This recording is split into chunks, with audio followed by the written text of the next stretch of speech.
जयंत चौधरी बहुत सुलझे हुए हैं। वो ये कह रहे हैं, यानी अभी भी गुंजाइश है, अभी भी तलखंदाजी नहीं है। पढ़े लिखे राजनीति को समझने वाले इंसान हैं, वो किसानों की लड़ाई को कमजोर होने नहीं देंगे। यानी कोई कह रहे कि नहीं ऐसा नहीं है, बीजेपी में जाने वाले नहीं है। अब एक कदम उनकी पत्नी बढ़कर के आती है डिंपल यादव, वो क्या कहती हैं, मुझे नहीं लगता कि जयंत चौधरी बीजेपी के साथ जाएंगे। अब इनके लगने न लगने से क्या फर्क पड़ता है जयंत चौधरी को? बीजेपी सरकार किसानों के खिलाफ काम कर रही है। वो ये बताने की कोशिश कर रहे हैं कि जयंत चौधरी आप गलत कर रहे हैं, क्योंकि आप तो किसानों के हितैषी, अगर आप जाते हैं तो ये गलत कर रहे हैं। बजट में किसी भी प्रकार की एमएसपी का जिक्र नहीं है।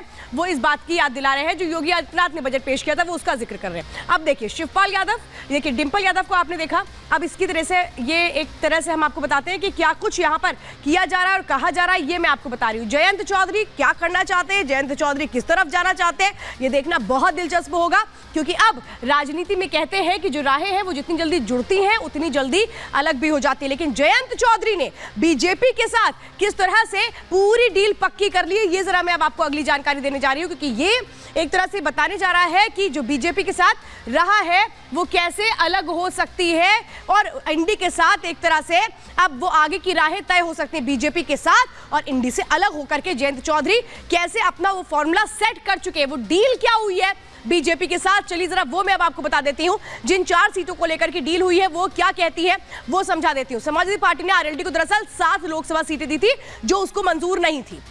3 सीटों पर दोनों में रस्साकशी शुरू हो गई थी। और इसके बाद कैराना, बिजनौर, मुजफ्फरनगर पर दरअसल अभी भी जो पेच है वो फंसा हुआ है। समाजवादी सिंबल आरएलडी चाहती है, लेकिन नेता इसे एक तरह से अपनाना नहीं चाहते थे। आरएलडी ने सीटें बढ़ाने की बात रखी थी, जिसे नहीं माना गया था समाजवादी पार्टी की ओर से, और इसीलिए जो राहें हैं ये अलग हो गई। लेकिन छोटे चौधरी का ये खेल क्या है, कैसे उन्होंने बीजेपी के साथ जाने की अपनी ये जो स्ट्रैटेजी है इससे प्लान किया है, ये चलिए जरा मैं आपको समझा देती हूँ। ये देखिए, ये है प्लान छोटे चौधरी का, जो बीजेपी के साथ वो खेलने जा रहे हैं मिलकर के।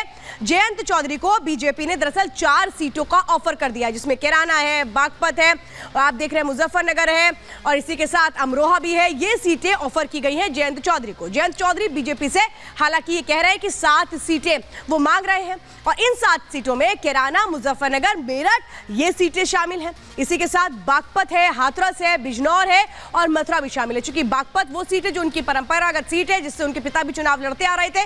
लेकिन क्या बीजेपी इस फॉर्मूले पर आगे बढ़ेगी? अब मैं आपको बताती हूँ कि वो सबसे महत्वपूर्ण जो सीट है जिसको लेकर के पेच फंसा हुआ है वो कौन सी सीट है। ये 7 सीटें तो मांग ली गई जयंत चौधरी की ओर से, देखना है कि उनको 4 सीटें मिलती हैं या इससे ज्यादा मिलती हैं। लेकिन अब मैं जरा आपको एक और दिलचस्प आंकड़ा बताने जा रही हूँ कि आखिर ये जो पेच है ये फंसता कैसे है। अंदाजा लगाइए कि आखिर मुजफ्फरनगर की वो जो सीट है सबसे हॉट सीट है, जिसको बीजेपी अपने पास रखना चाहती है। यही सीट है जिसको लेकर पेच फंसा है, जिसको जयंत चौधरी भी चाहते हैं कि अपने खेमे में ले लें, क्योंकि इसमें संजीव बालियान जो है वो बीजेपी के बड़े जाट नेता है, सबसे बड़े जाट नेता जो यहाँ पर होल्ड अपना रखते हैं। संजीव बालियान को हटाने की कोई भी प्लानिंग बीजेपी की नहीं है, क्योंकि अगर संजीव बालियान को हटाते हैं तब ये सीट आरएलडी खेमे में जाएगी, लेकिन ऐसा होने वाला नहीं है। बीजेपी इसी के साथ मथुरा की सीट भी अपने साथ रखना चाहती है, लेकिन उस सीट पर भी दावेदारी किसने ठोकी है? आरएलडी ने। अब अयोध्या, काशी, मथुरा के नाम पर, चूंकि मथुरा जरूरी है, जिस बात का जिक्र भी योगी आदित्यनाथ लगातार करते रहे, और इसीलिए जरूरी है कि ये जो एक पूरा फॉर्मूला है इसको कैसे पूरा किया जा रहा है ये मैं आपको बता रही हूं। लेकिन कहा जा रहा है प्रधानमंत्री नरेंद्र मोदी जो ये छोटे चौधरी है इनको बड़ा चौधरी बना देंगे। लेकिन बड़ा चौधरी बनाने का जो फॉर्मूला बीजेपी ने सेट किया है वो क्या है वो मैं आपको बताती हूँ। दरअसल बीजेपी भी जो 7 आ रही है आरएलडी के लिए, उसके पीछे का मकसद है पश्चिमी उत्तर प्रदेश की खास तौर पर वो सीटें जो एक अच्छा प्रभाव रखती हैं। वेस्ट यूपी में जाट वोट बैंक एक बहुत बड़ा निर्णायक वोट बैंक है, और अगर इसकी कुल आबादी देखेंगे तो वो 17% वोट एक तरह से शेयर जो अभी तक एक बड़ा फैक्टर होता रहा है तमाम इलेक्शन में। लोकसभा में अगर खासतौर पे देखेंगे तो 18 ऐसी जाट सीटें हैं पश्चिमी उत्तर प्रदेश की जो सीधे सीधे असर डालती है, और इसी को साधने की कोशिश है। अब मैं आपको बताती हूँ, आप सोच रहे होंगे कि भाई आरएलडी जो 2019 में भी कोई अच्छा प्रदर्शन नहीं कर पाई, आरएलडी की जो सीटें हैं वो घटी थी, यहाँ तक कि अजीत चौधरी जो थे वो अपनी सीट को नहीं बचा पाए थे बागपत की, तो फिर इस बार बीजेपी उनके साथ क्यों आ रही है? जरा ये भी मैं अब आपको समझा देती हूँ कि बीजेपी को आरएलडी क्यों पसंद आ रही है। जयंत चौधरी दरअसल जाट समुदाय के एक अच्छे नेता हैं, और अगर वो कहते हैं कि किसके पक्ष में वोट करना है तो उसके पक्ष में वोटिंग होती है, ऐसा माना जाता है। 2019 में जाटलैंड की 7 सीटों पर चूंकि बीजेपी ने हार उसको मिली थी, क्योंकि गठबंधन की जो सीटें थी वो जीती थी, जिसमें बीएसपी, एसपी, आरएलडी सब ने एक साथ मिलकर के जो चुनाव लड़े थे उसमें उन्होंने सीटें निकाली थी। आरएलडी के साथ बीजेपी के शेयरिंग के साथ ही पॉजिटिव असर होगा ये माना जा रहा है, और यही एक वजह है कि बीजेपी ने आरएलडी के साथ जाने की इस प्लानिंग को पूरा किया है। लेकिन अब मैं आपको बताती हूं कि कैसे जो तालमेल है वो कितने सालों के बाद होगा। 15 सालों के बाद ये तालमेल होगा, यानी 15 सालों के बाद कैसे जो राहें हैं एक साथ आगे बढ़ेंगी। 15 साल बाद बीजेपी से तालमेल हो सकता है ये माना जा रहा है। लोकसभा चुनाव 2009 में दोनों ने साथ मिलकर के चुनाव लड़ा था। उस वक्त अजीत सिंह हुआ करते थे, उन्होंने साथ मिलकर के चुनाव लड़ा। 2014 में आरएलडी 8 में से एक भी सीट पर जीत दर्ज नहीं कर पाई। 2019 में 19 सीटें बीजेपी ने जीती थी। यानी किस तरह से इक्वेशन रही ये मैं आपको बता रही हूं। बीएसपी और समाजवादी पार्टी को 4-4 सीटें मिली थी उस दौरान। 2019 की बात चुकी हम कर रहे हैं। मोदी लहर में आरएलडी को एक सीट भी नहीं मिली थी। ये कहा जाता है कि 2019 में तो अपनी सीट भी हार गए थे। अजीत सिंह, जो बागपत की सीट उनकी परंपरागत सीट रही, वो भी वो हार गए थे। पश्चिमी यूपी के जाट समुदाय ने नहीं दिया था उस वक्त साथ, ये माना जाता है। और इसीलिए मैं आपको बता रही हूं कि आखिर जो ये प्लानिंग है वो क्या की जा रही है। आप ये समझिए कि जो ये कुर्सी का पूरा खेल है इसको कैसे आगे बढ़ाया जा रहा है, क्योंकि इसमें एक तरफ तो इंडी को जबरदस्त झटका लग रहा है, और इंडी के जितने भी लोग हैं, चाहे वो नीतीश कुमार रहे हो या फिर अब जयंत चौधरी रहे हो, वो कैसे अब दूसरे खेमे में जाते नजर आ रहे हैं। इसमें कई और नाम भी शामिल हो सकते हैं, ऐसा माना जा रहा है।